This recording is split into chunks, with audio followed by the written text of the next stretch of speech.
مساكم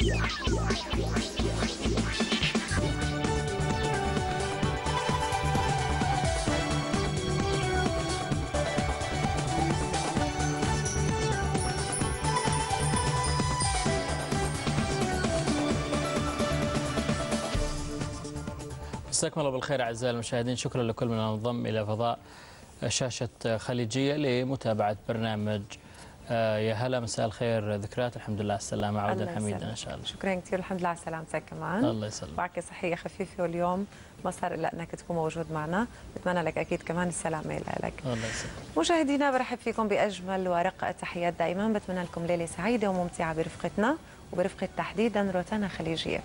أكيد فقراتنا متنوعة وحلقة جديدة من يا هلا، ومدة ساعة ونصف رح نكون معكم على الهواء مباشرة، ابقوا معنا. اليوم نتكلم عن الذعر اللي عاشوا أهالي محافظة جدة أمس بسبب هطول الأمطار خوفا من حصول كارثة جديدة. الأربعاء في جدة صار له معنى مختلف عن الأربعاء في أي مكان، صاروا يخافون من تكرر الأربعاء الأسود، إضافة إلى مواضيع أخرى نتعرف عليها في هذه العناوين السريعة.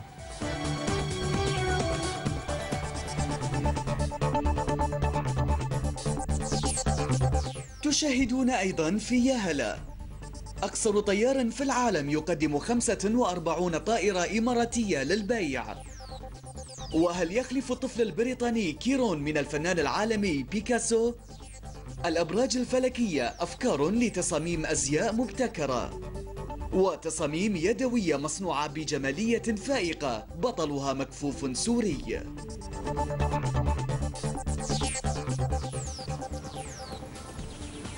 بعد العناوين ننطلق في التفاصيل مع نشرة يا هلا، ونبدأ بخبر اللي هو هطول الأمطار الغزيرة أمس اللي كان في جدة. الأهالي تخوف الحقيقة من كارثة جديدة. طبعا اليوم علقت المحاضرات في الجامعة، والطلاب عدد منهم الحقيقة لم يذهب اليوم إلى المدارس لتوخي يعني السلامة. كانت طبعا كانت الهواتف المتحركة وسيلة الأهالي لتبادل المعلومات والتحذيرات. انتشرت طبعا فرق الدفاع المدني في الشوارع تحسبا لأي طارئ. من جانب آخر طالب عدد من سكان أحياء شرق الخط السريع في محافظة جدة باستخدام طريقة تفريق السحب ومنع تكونها على أحيائهم المهددة باجتياح مياه بحيرة المسك المجاورة لها خاصة في هذه الفترة التي تشهد فيها المحافظة تقلبات في أحوال الطقس. من جهة أخرى وجه الأمير مشعل بن ماجد الجهات المعنية بمتابعة الأمطار ورفع حالة التأهب القصوى، فيما قام سموه بجولة مساء أمس وقت هطول الأمطار على حي كيلو 14 وحي قويزة والصواعد. هذا ونفى مصدر مسؤول في الدفاع المدني ما أثير عن غرق بعض الأحياء أو إخلاء أحياء أخرى، مشيرا إلى أن ذلك لم يحدث وأن الأوضاع طبيعية. ونتابع نشرتنا مع موضوع آخر مختلف شوي، ولكن سنعود لمناقشة موضوع جدة بعد أن في قضيتنا، ولكن نروح إلى بكاس القرن 21 إذا جاز التسمية، الطفل ذو 7 أعوام صبحي عطري، والتفاصيل حتى نحزن في البداية ونتفائل قليلا مع هذا التقرير.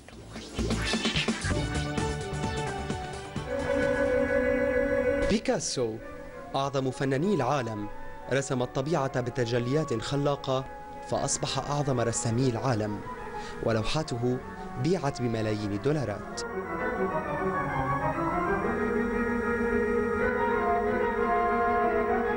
اليوم ظهر بيكاسو جديد، هو كيرون ويليامسون، الطفل البريطاني ذو 7 سنوات، طفل موهوب فعلا، حيث لقبه الكثيرون بيكاسو الصغير. وتكمن مهارته في إيجاد التعامل مع إضاءة اللوحات وتدرج الألوان والتناغم المريح لمن يلقي نظرة على أعماله. في المعرض الخاص باللوحات الزيتية الذي أقيم بمدينة هولت الإنجليزية، باع كيرون أو بيكاسو الصغير 16 لوحة زيتية من رسوماته الخاصة بمبلغ 17,000 جنيه استرليني خلال أقل من 14 دقيقة من بداية المعرض. لم يظهر كيرون حتى الصيف الماضي أي مهارة غير عادية بالرسم، لكنه كان عاشقا لألوانه المائية كما يقول والده، وهذا ما يدعو للإعجاب بموهبة هذا الطفل.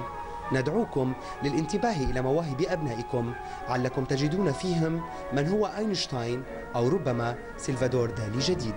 صبحي عطري لبرنامج يا هلا.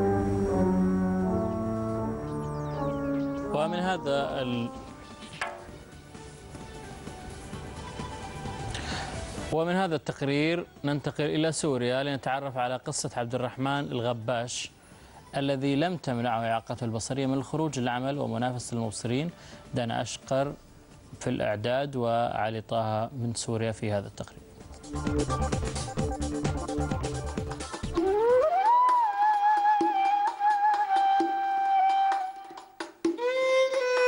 الإنسان لما بيصمم على شيء بيحصل عليه حتى ولو بعيد المنال، بس الحمد لله.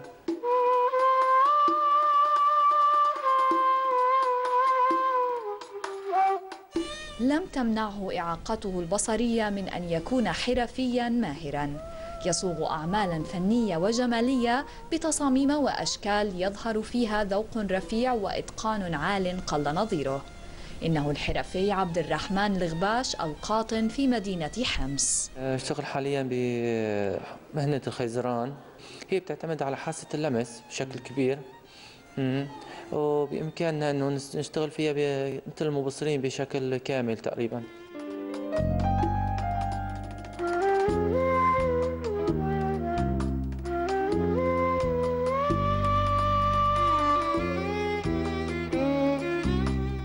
رغم أنه فاقد للبصر إلا أنه يجيد حرفة تصنيع القش، وقد أبدع في صنع أشكال مختلفة وجميلة منها يقوم بها يدويا وبمهارة فائقة تضاهي مهارة أي حرفي بصير.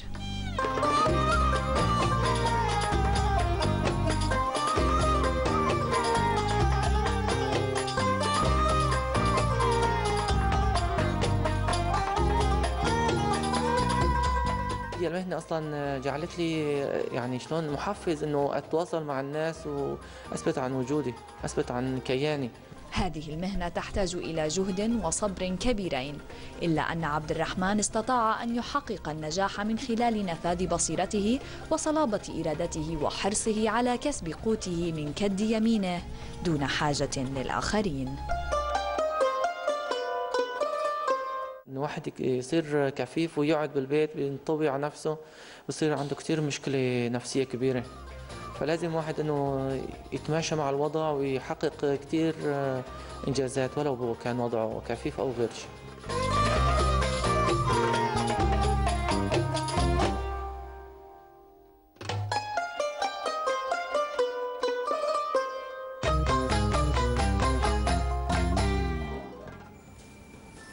شيء يدعو للتفاؤل. نتابع حلقتنا من عالم من هذا التقرير إلى عالم الموضة وإضاءة على فساتين مستوحاة من الأبراج الفلكية قدمها مجموعة من طلاب الأكاديمية الفرنسية في هذا التقرير مع دينا داود.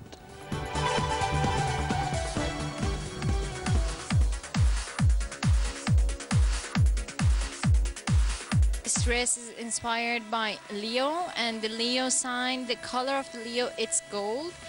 And actually, because gold, with the only gold color, it's gonna make it kind of sharp. So I I choose this fabric because it has the shadow of the gold, and it's kind of bronzy, so it shows the color of the Leo.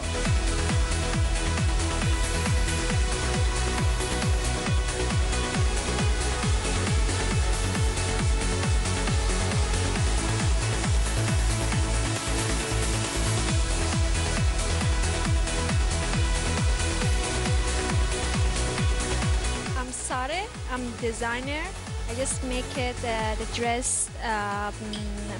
from the Virgo design because I'm born in September, so we have to inspire from the Virgo. It's like an angel. They told us we have to inspire from the code and the Virgo like design.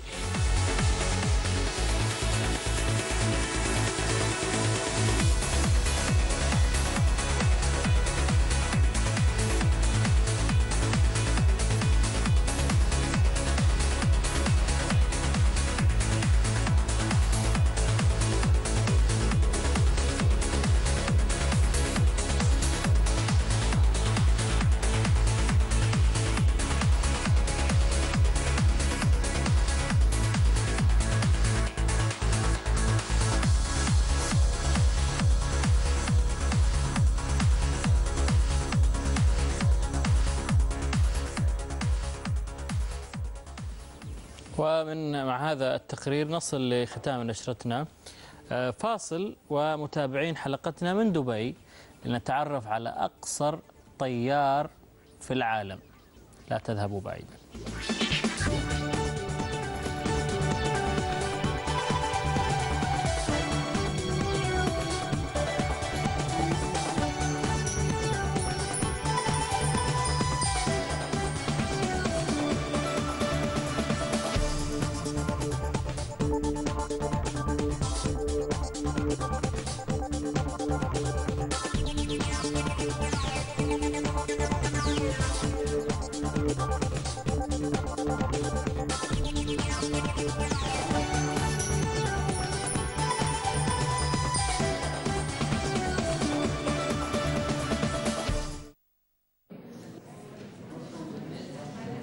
ليبتون شاي لاتيه، تجرب؟ ايش تسوي عشان طعمه؟ اي شيء. وريني.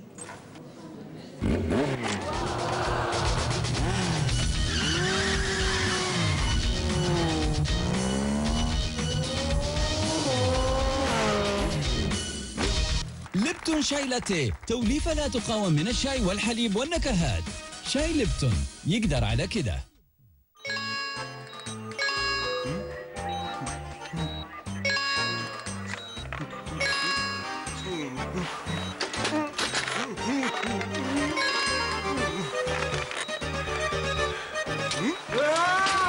مع 1000 ميجا بايت ب 99 ريال ما راح تقدر تقاوم خدمة بلاك بيري من STC. بامبي شاطر من قده، بامبي بيعرف شو بده، مروني راحة نشاطه بيزيد، ما بيسرب لو شو ما يصير، لمسة نعومي نقشاته جديد، بامبي وحده لا الحل.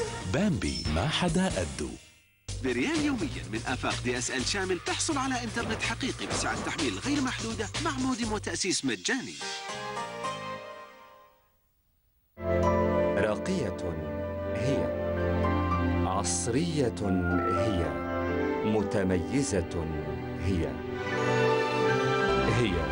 المجلة العربية الشهرية الأولى، 15 عاماً من التألق والنجاح.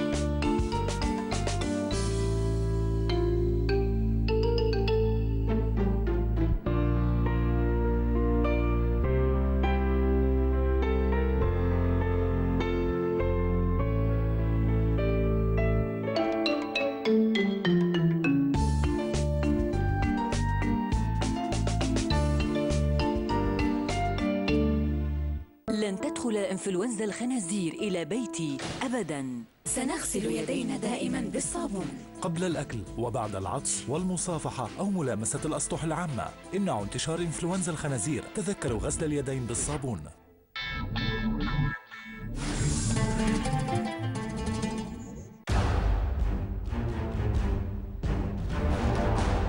لازم نطلع برات البلد. أنت كذاب يا عم تتوانسي انت وياه بالليل.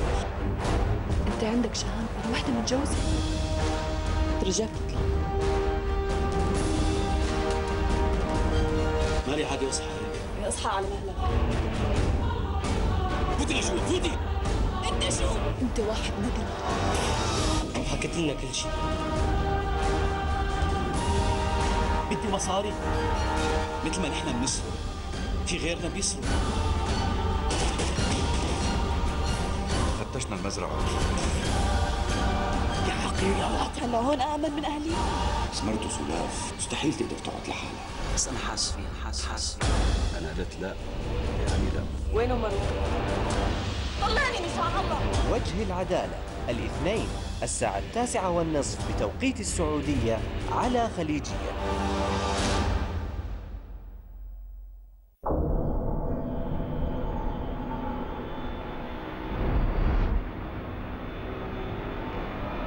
تقول لي انه انت سياسي؟ معظم السياسيين اول شيء يسووه يتخلون عن الاخلاق. ولازم تعرف انه نحن كمان بنحب بغداد واهل بغداد.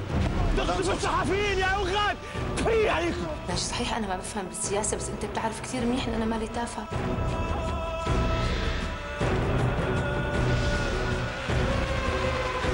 الامور عماله تتصاعد، افغانستان كل يوم بتتضرب.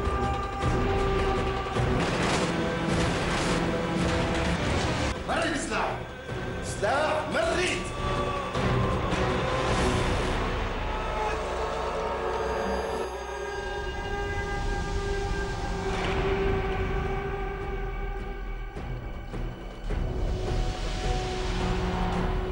هدوء نسبي من السبت إلى الأربعاء الساعة 10:30 مساء بتوقيت السعودية على خليجية.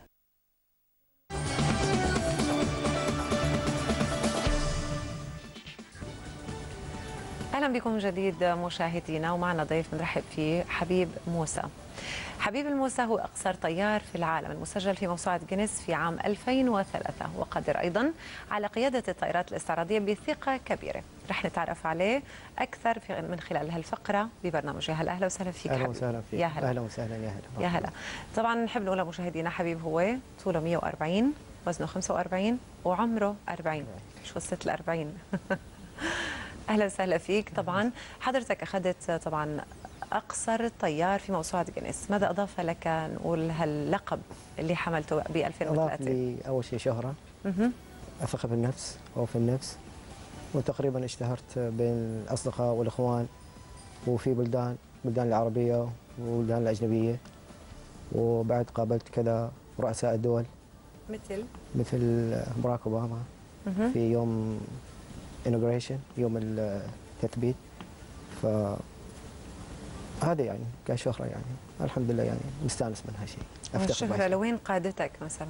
من ناحية صناعة الطائرات لين تقريبا هالشيء أعطاني فرصة أساس يكون صناعة طائرات من طيار شو اسمه أصنع طائرات، ومثل ما تشوفين يعني عندي تقريبا 45 طيارة اللي أنا صانعين بروحي. حلو، رح ندخل لمجال صناعة الطائرات طبعا اللي عملتها حضرتك، ولكن مش بس بتحمل لقب أقصر طيار، ولكن في كمان انه انت الوحيد بدوله الامارات العربيه المتحده المتخصص في مجال الطيران بالعروض الجويه الخاصه مثلا.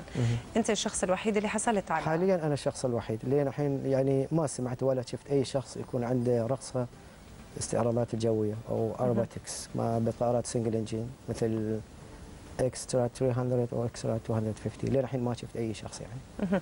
طب اذا شخص مثلا شجعناهم وقلنا لهم في هالتخصص اللي كثير حلو اللي انت الوحيد في الامارات اللي متخصص فيه، ماذا يتطلب من حامل هالشهاده؟ هل لها مواصفات معينه مثلا شخص ما اي شخص يقدر يكون طيار، واي شخص يقدر يدرس يكون طيار استعراضي. اي شخص يعني ما في صعوبه يعني، بس يباله ثقه، يباله دراسه ويباله ثقه، واي شخص يقدر يكون طيار. حلو.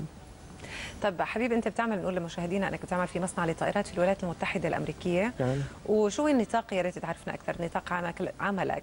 المكان اللي اشتغل كيف بتقوم بالتعامل مع الطائرات اللي بتصنع؟ الشركه اللي اشتغل فيه يسمونها سايرس ديزايننج ايركرافت. عندنا 21 فرع في الولايات المتحده الامريكيه، اللي فرع رئيسي في اريزونا. طبعا انا شغلي صناعه طائرات وابرمج الطائرات واطير الطائرات الاستطلاع مثل يوتو، او نفس الطائرات اللي احنا نسويها مثل جلايدر، وطائرات اللي انا مسوي مثل ما في الصور يعني جي 3 كاب او بايبر كاب، نفسها الطائرات. وشغلي يعني شغلي الاساسي برمجه شو اسمه الطائرات، وكمان طيار خاص حق نفس الشركه. وفي الاسبوع مره ادرس في الجامعه، طلاب الجامعه في يونيفرسيتي اوف اوكلاهوما، ادرس طلاب الجامعه على صناعه طائرات وكيف يطيرون طائرات ريموت كنترول. أكيد نحن فخورين فيك عربي طبعا، تعمل بأمريكا وبيستفيدوا من خبراتك، بنتمنى نستفيد نحن منها أيضا. الله يخليك. طيب أنت عندك حبيبي 45 طائرة؟ عندي 45 طائرة اللي أنا مسوينها. عندي مثل سبيد فاير، تيليماستر، أو موستنج. خاصة هي لك؟ إيه خاصة إلي، وجي 3 كاب أو بايبر كاب أو جلايدر. وعندي فالكون 1 اللي تصميمي أنا، اللي في مثل فالكون مثل صقر يعني.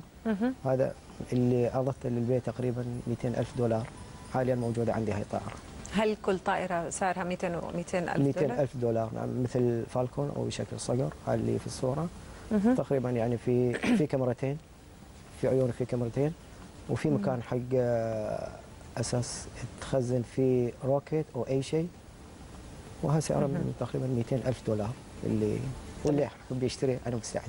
طب شو ممكن يستفيد منها اللي بده يقتني هالطائره اللي سعرها 200 ألف دولار؟ هاي طائره يقدرون يستفيدون في طبعا الشرطه او مطافي او الجيش او يعني بلديه مثل ما نقول، او اتصالات يعني، او بلديه كيف يقدرون يستخدمون حق تصوير مباني او اماكن مرتفعه. الشرطه نفس الشيء يقدرون يستخدمون في مكان في حادث او اي شيء. واتصالات نفس الشيء. احنا عندنا طياره يسمونها التيليماستر.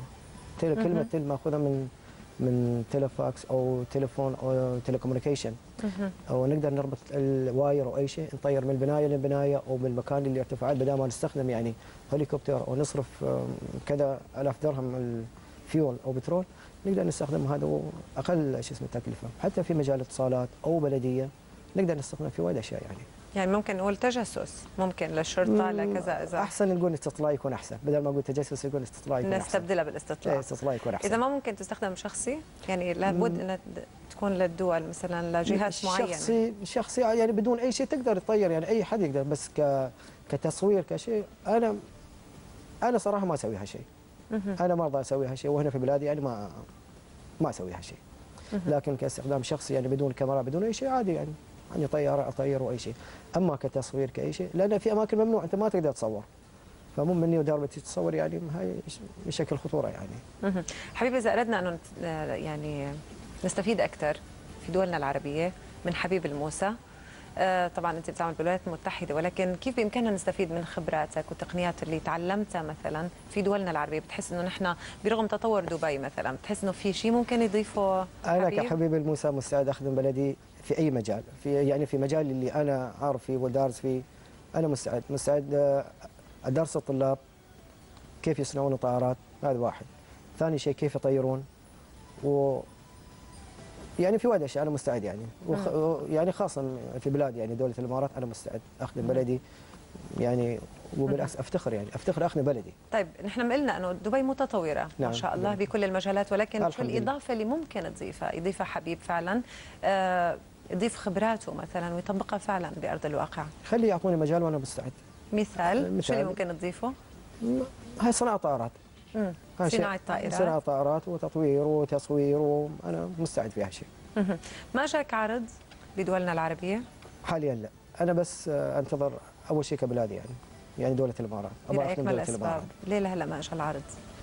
برغم معرفتك مثلا بالغرب وبيعرفوك تماما وعارفين امكانياتك وخبراتك. في سنه 2003 جاني ارض، فما يعني شو اسمه رفضت هالشيء، ما قبلت. قلت له اول شيء بلادي، وان شاء الله اتمنى اخدم بلدي دوله الامارات. طب اسباب الرفض شو كانت؟ ما ادري صراحه شو اسباب الرفض. انت اللي رفضت ولا الجهه اللي رفضت؟ لا انا اللي رفضت، بس يعني مش كسعر ولا لا انا تفكير يعني بس اخدم بلدي. هم اعطوني يعني وايد اشياء، بس انا اللي ما. طب نعرف الاسباب الرفض يعني، احسن شيء ما اذكر يعني شو الاسباب، لان قالوا اساسا تخلي على جنسيتي وانا ما قبلت هالشيء. اي جنسيه فيهم، الامريكيه ولا العربيه؟ لا جنسيه الامارات. جنسيه الامارات؟ فانا ما قبلت هالشيء. قلت لهم اتخلي على جنسيه دوله الامارات لا. لان انا افتخر اني اماراتي، ويعني قبل ما اكون امريكي انا اماراتي. وافتخر بهالشيء يعني. اما اتخلي جنسيه دوله الامارات لا. من وين العرض كان جايك؟ من احد الدول، من احد الدول العربيه يعني. من الدول العربيه بشرط تتخلى عن جنسيتك؟ نعم من الدول العربيه، فقلت لا انا ما اتخلى عن جنسيتي. دول الخليج نقول مشان نحدد اكثر، دول الخليج ولا الدول العربيه؟ نقول دول العربيه احسن، بدون ما نذكر دول الخليج ولا، بس نقول دول العربيه يعني. دول العربيه. نعم دول العربيه. طيب اذا فعلا بنتمنى انه نحن فعلا نستفيد من خبرات شاب عربي فخورين اكيد فيه، بيخدم الغرب ويخدم بلادنا، وبخاصة أنه في عندك فعلا أصبحت خبرة كبيرة في مجال صناعة الطائرات، وأيضا بكيفية استخدامها بشكل بما يعود للمجتمع فعلا بالفائدة كالاستطلاعات. إن شاء الله. طيب بالنسبة للرسومات، أنت اللي عرفت أنه أول شيء في عندك رسم ترسم الطائرات. كيف أرسم، كيف أصنع الطائرة؟ تقريبا أستخدم 4 أشياء، من فايبر أو من باسوفوت خشب، نوع الخشب يسمونه باسوفوت، وفوم اللي نحن نسميه فلين، وهالاشياء. انا كيف اصنع طائر؟ اول شيء ارسم الطائر، يعني عندي كتب عن الطائرات من الحرب العالميه الثانيه والاولى والثانيه، واكثر طائراتي تقريبا من الحرب العالميه الثانيه. استخدم برنامج اوتوكاد اللي مهندسين يستخدمونه في تصنيع البنايات والجسور وبيلدينجز. زين، انا استخدم هالبرنامج. طبعا ارسم طائره يطول تقريبا اسبوع على حسب الطائره، اسبوع او 4 ايام لين ما ارسم الطائره. عقب ما رسمت الطائره اسوي برنت واكبر الخارطه. من يوم ابدا بتصنيع الطائره، من عقب ما من بعد الخارطه تقريبا على حسب الطائره. في طائره يعني يطول يمكن اسبوع او 10 ايام، وبالمثل طائره فالكون 1 يعني 6 اشهر لين ما سويت انا طائره، والخارطه تقريبا 2 أو 3 اشهر، يعني كل يعني مجموع سنه لما سويت هاي طائره فالكون 1 اللي سعرها $200,000. فهالخطوات اللي شو اسمه اللي اصنع الطائره انا. واربع مواد اللي استخدم: الخشب وفوم